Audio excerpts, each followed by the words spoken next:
Hey, church, look, I've been reading this book. It's called I Will by Rainer, Thomas S. Rainer. And it's about 9 traits of the outwardly Christian, the outwardly focused Christian. And I've been through chapter 4, but I want to talk to you, first of all, about the introduction. It's about this lady who marries this guy, and they joined a church that he grew up in, and, things are great. Church is involving her. And then, it talks about going to a business meeting and realizing that the church is more inwardly focused than they are outwardly focused. And so she gets disheartened, but she talks about how at first she felt like it was she felt privileged because she was allowed to do things that the congregation did that didn't let other people do. She felt like she was part of a country club, an exclusive membership. And, after a while, she realized that, when she first started talking about making a difference, serving the Lord in the church and making a difference in the community. And, then life happened. She ended up divorcing. And she says in the book that she was glad for the easy exit from her church because she her spiritual walk just wasn't fulfilling anymore. So she walked away from the church for 4 years.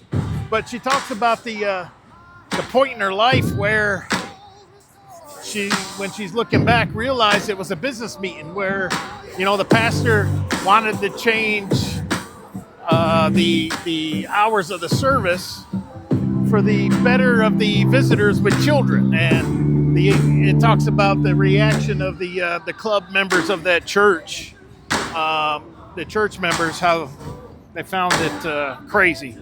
So, it goes on in chapter 1. Chapter 1's great, but it talks about our attitude about our church. Have you ever been to it says here on page 15, have you ever been to a church business meeting where it says some of those requirements were not met, the requirements of love, humility, memberships that are unifying.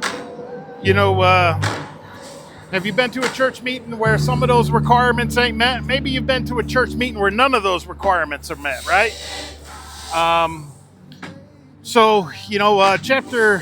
It talks about unity. We have humility. Philippians talks a lot about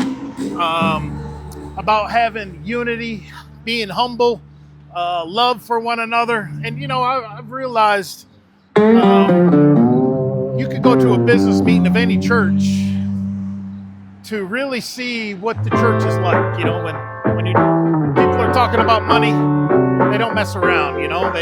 They speak what they mean, and what comes out is what's in their heart.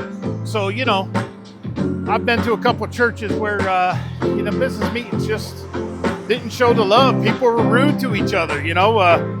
Jesus said that by this they will know that you are my disciples, that you have love for one another. And you can go to a business meeting and find out if your church members have love for another. So, we are to have an attitude of Christ, the sacrificial attitude that took him to death on a cross. It's in Philippians 2:5-8. It says, make your own attitude that of Jesus Christ, who existed in the form of God, did not consider it equality with God as something to be used for his own advantage. Instead, he emptied himself by assuming the form of a slave, taking on the likeness of men, and when he had come as a man in his external form, which is the flesh, he humbled himself by becoming obedient even to the point of death, even to the death of the cross. So,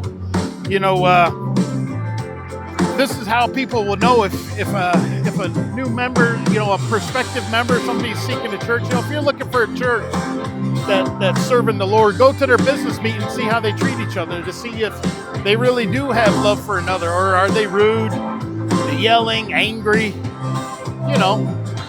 So God bless you guys, and hope you're in your Bible today. You got to get this book called I Will. It's great. Like I said, I've been through chapter 4. There's a lot more to talk about. And we'll get back to you tomorrow on that. So God bless you. Have a great day.